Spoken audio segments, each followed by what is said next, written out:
um instrumento da tua paz. Onde houver ódio, faze que eu leve o amor. Onde houver ofensa, que eu leve o perdão. Onde houver discórdia, que eu leve a união. Onde houver dúvidas, que eu leve a fé. Onde houver erros, que eu leve a verdade. Onde houver desespero, que eu leve a esperança. Onde houver tristeza, que eu leve a alegria. Onde houver trevas, que eu leve a luz. Ó Mestre, faze que eu procure mais consolar que ser consolado, compreender que ser compreendido, amar que ser amado. Pois é dando que se recebe, é perdoando que se é perdoado, e é morrendo que se vive para a vida eterna. Graças a Deus. Agora nós vamos escutar o nosso amigo Sérgio. Uma boa noite a todos.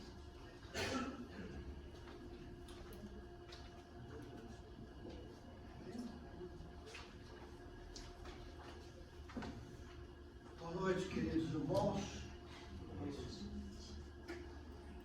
A palestra de hoje, não coloqueis a candeia sobre o alqueire, é o título que se encontra no capítulo 24 do Evangelho segundo o Espiritismo. Aspas. Não se acende uma candeia para colocá-la sobre o alqueire, mas colocam-na sobre um candeeiro, a fim de que ela clareie todos os que estão na casa. São Mateus, capítulo 5, versículo 15. Candeia, na antiga Palestina, na época, era uma pequena peça onde se colocava o azeite e um pavio, também chamado de torcida, que fornecia a iluminação a todo o ambiente quando aceso, devendo, portanto, ficar em lugar alto. Candeia.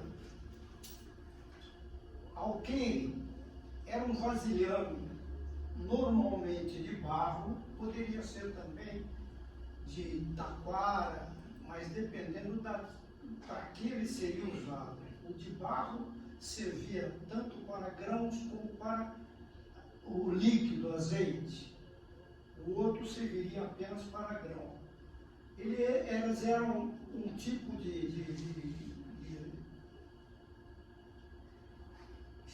para criar a condição de transporte, eles eram usados em duplas sobre os animais que eram conduzidos. Então, o alqueire, normalmente de barro, usado como padrão de medida de volume para azeite ou grãos, normalmente na base de 35 litros. Quando a candeia estava apagada, era usual realmente que ela fosse colocada debaixo do alqueire, mas quando acesa deveria ser colocada sobre o candeeiro. A palavra alqueire passou também a indicar a área de terreno necessária para a colheita daquele volume de grãos. E nós vamos encontrar, inclusive, duas medidas de alqueire diferentes no Brasil. Tem o alqueire paulista, 48.800 metros quadrados, no estado de São Paulo. Já nos estados de Minas, Bahia e Espírito Santo, o alqueire tinha um valor equivalente à metade desse de São Paulo, 24.400 metros quadrados. Mas o que nós devemos entender, a simbologia desses termos usados por Jesus, é que eles buscam mostrar o potencial de uma luz visível para todos no sentido material, assemelhar-se à luz espiritual, certo? Que é buscada por todos que dela necessitam no caminho do próprio aperfeiçoamento. Representam, portanto, a simbologia da transmissão do conhecimento espiritual. De certa feita, Jesus foi convidado para ir à casa de Levi, que era publicano, e lá compareceu com seus discípulos, onde encontrou outros publicanos amigos do anfitrião. É necessário entender que na antiga Roma, os publicanos eram homens encarregados do recolhimento dos impostos e das rendas de toda a natureza nas diversas partes do Império Romano. Os riscos que eles corriam eram compensados pelas riquezas que eles obtinham, muito delas produto de exações. O que é exação? Ato ou efeito de exigir, mas que no direito administrativo é a atividade justamente de arrecadar ou receber impostos. E eles ainda se beneficiavam de benefícios escandalosos. Eram, portanto, considerados homens de má fama.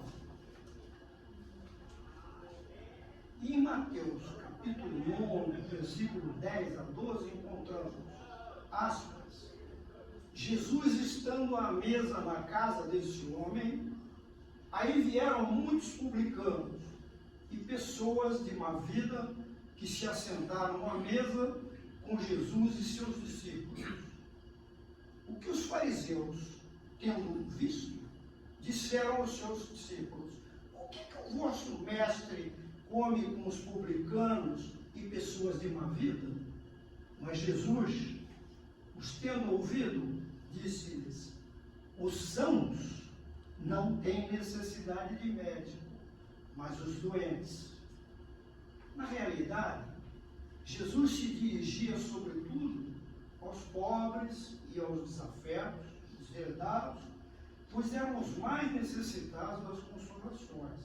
Dirigia-se também aos cegos, dóceis e de boa fé, que pediam para ver, e não aos orgulhosos, que imaginam possuir toda a luz e não ter necessidade de mais nada.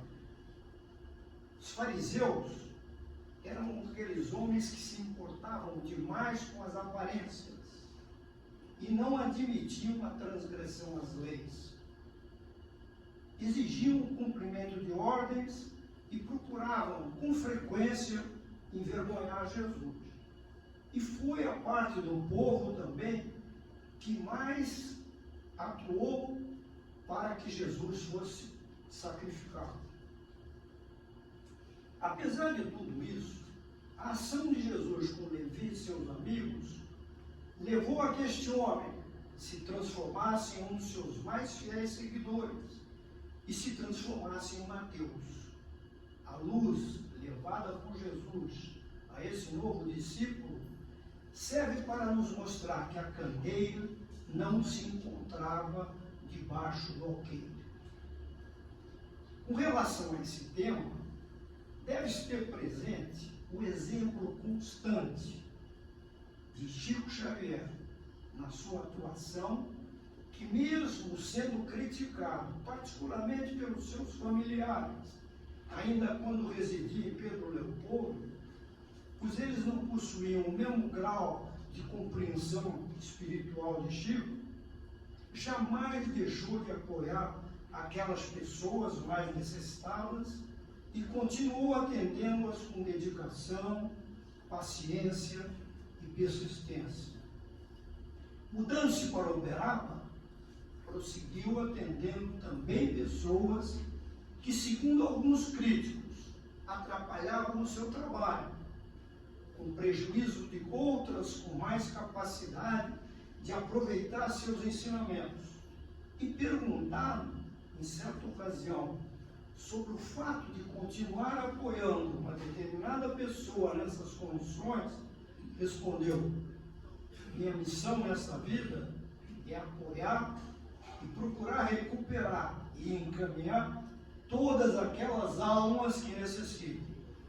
E apesar do maior tempo no cumprimento desse importante trabalho espiritual, conseguiu o sucesso junto a todas elas. Jamais colocou a candeia sob bloqueio. Esse testemunho é muito importante para todos os bons espíritos que realizam trabalhos nos diversos centros dedicados a atender pessoas que devem ser acolhidas e encaminhadas para o bem. Devemos sempre orientar, falar e chamar a atenção sobre todos os aspectos espirituais. O termo doente, empregado por Mateus, refere-se hoje, infelizmente, na nossa atualidade, à grande maioria das pessoas aqui na Terra.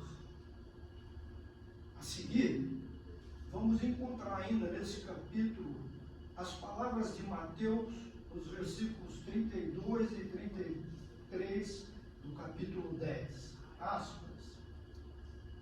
Todo aquele que me confessar e me reconhecer diante aos homens, eu o reconhecerei e confessarei também eu mesmo diante de meu Pai que está nos céus.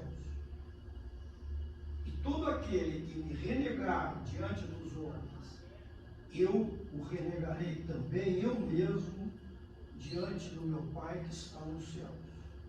Ainda nesse capítulo, já Lucas nos alerta no seu versículo 26 do capítulo 9, aspas, se alguém se envergonha de mim e das minhas palavras, o Filho do Homem se envergonhará também dele quando vier em sua glória e na de seu Pai e na dos santos amigos. Fecha aspas. A coragem da opinião sempre foi considerada entre os homens porque há mérito realmente em afrontar os perigos, as perseguições, as contradições e mesmo os simples sarcasmos aos quais se expõe quase sempre aquele que não teme confessar claramente ideias que não são as de todo mundo.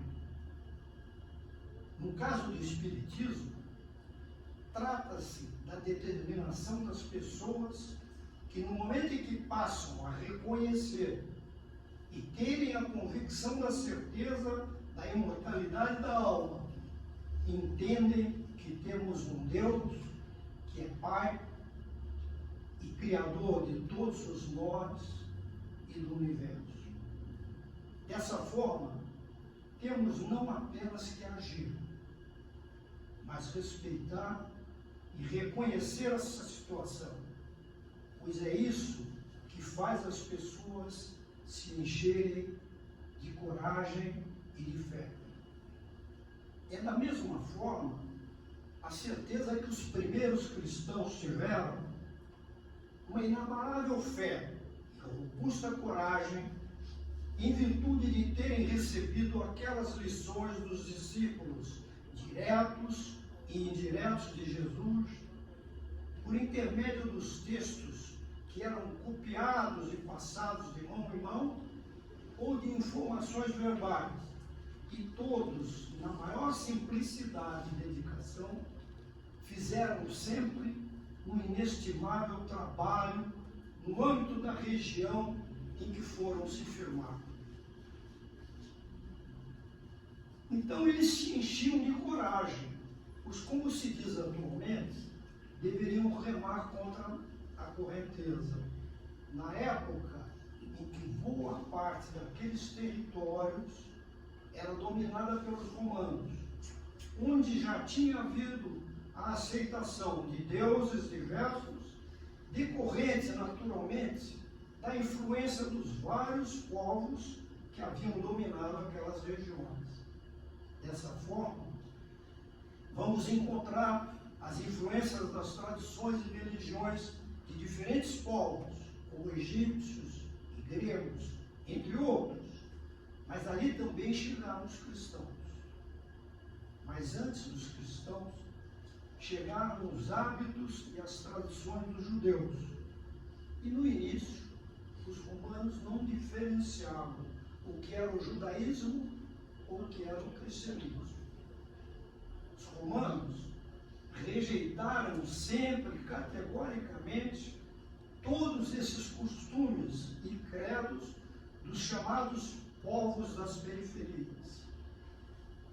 Todavia, nós que somos espíritas e buscamos ter uma visão mais ampliada das coisas, entendemos que tudo tem a sua razão de ser, o seu momento, o seu próprio tempo. Assim, a questão de coragem, que é alimentada pela fé e que é comentada neste item, serve de ilustração e exemplificação para as atitudes desses primeiros cristãos. O que podemos constatar na leitura do livro Ave Cristo, onde Emmanuel relata a Chico Xavier, na parte final, a questão dos líderes cristãos imolados no Coliseu, que no lugar de pedir o perdão ao imperador ou seu representante com a frase famosa Ave César, mostrando a sua fé e coragem, cantavam em coro: Ave Cristo, os que vão morrer e viverão pela eternidade te saúdam. Hoje, não é necessário o sacrifício humano para demonstrar a nossa crença, fé e a nossa coragem. Mas somos a todo momento testados de várias formas na nossa paciência, na nossa boa vontade, na nossa persistência, ou seja, são outras formas, entre aspas, de sacrifícios que devemos suportar no sentido de demonstrar que temos condições de vencer os testes. É ainda nesse capítulo que Allan Kardec coloca uma última etapa deste tema nas palavras de São Lucas, aspas: sereis bem felizes quando os homens vos odiarem, vos separarem, vos tratarem injuriosamente, rejeitarem vosso nome como mal por causa do Filho do Homem. Regozijai-vos nesse dia e exultai de alegria, porque uma grande recompensa vos está reservada no céu. Porque foi assim que seus pais trataram os profetas. Fecha aspas. No trecho seguinte, ainda desse capítulo, estão presentes as palavras dos evangelistas São Marcos, São Lucas, São Mateus e São João. Chamando a si o povo e seus discípulos, ele lhes disse: se alguém quer vir após mim, que renuncie a si mesmo, carregue sua cruz e siga-me, porque aquele que quiser salvar a si mesmo se perderá. E aquele que se perder por amor a mim e ao Evangelho se salvará. Com efeito, serviria a um homem ganhar todo o mundo e perder a si mesmo? Fecha aspas. Aqui, nós vemos que Jesus trabalha com o choque e a polêmica entre o egoísmo e a doação. O egoísmo caracteriza aquelas pessoas que pensam somente nelas próprias, querem se salvar, mas raciocinam apenas materialmente. Aqueles que estão na condição de doação, de renúncia, de ajuda ao próximo, parecem estar se perdendo aos olhos do mundo, mas na realidade estão ganhando na sua inteireza espiritual, estão sabendo carregar suas cruzes. Ao colocar esse tema no nosso Evangelho, Allan Kardec nos faz lembrar a jornada de Paulo de Tarso. Saulo, que foi o grande cumpridor conhecedor da lei mosaica, doutor da lei, arrogante e exigente no seu cumprimento, depois de todas as atitudes hostis que o caracterizaram, se deslocava para Damasco na busca de Ananias, um dos líderes do movimento cristão daquela cidade. E à sua porta, a porta de Damasco, encontra Jesus em espírito, sob a forma de uma forte luz, e cai ao chão. Imaginem a cena daquele importante homem naquela situação constrangedora, que ali, reconhecendo Cristo na ofuscante luminosidade, lhe pergunta: o que queres que eu faça? Jesus não lhe deu uma resposta incisiva e direta, apenas recomendou que entrasse na cidade e lá seria acolhido, seria procurado.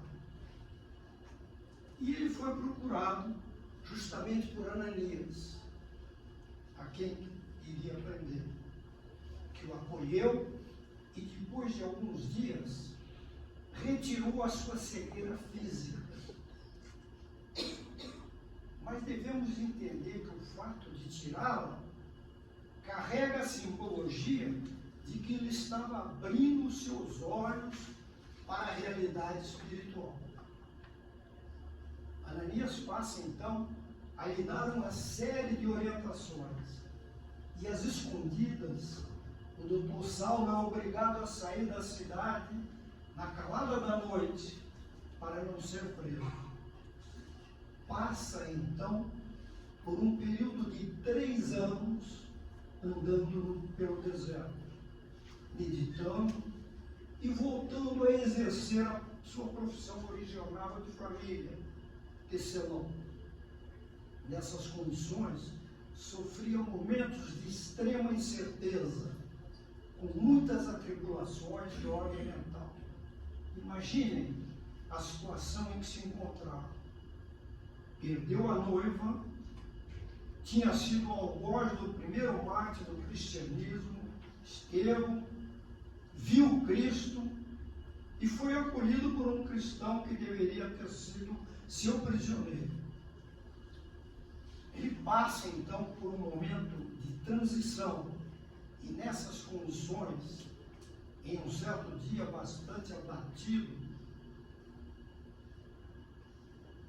durante o sono ele diz: conheci certo homem que uma vez foi arrebatado ao 3º céu e viu coisas inefáveis, coisas fabulosas, as quais eu nem tenho condições de repetir. Isso ele registrou na sua epístola dirigida aos Coríntios. E Emmanuel comenta esse trecho no livro Paulo e Estevão, psicografado por Chico Xavier, declarando que esse homem era ele mesmo, que ainda não havia se transformado em Paulo. E nesse instante, adormecido, abatido, com tantas dores morais e espirituais, vê chegar